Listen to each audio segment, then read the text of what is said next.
Omzum yükle doldu ama bende vazgeçmek yoktu.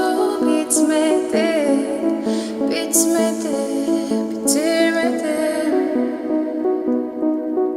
Ben özel değilim ya da öyle bir şey, ama sen varken hep böyle hissettim, böyle hissettim.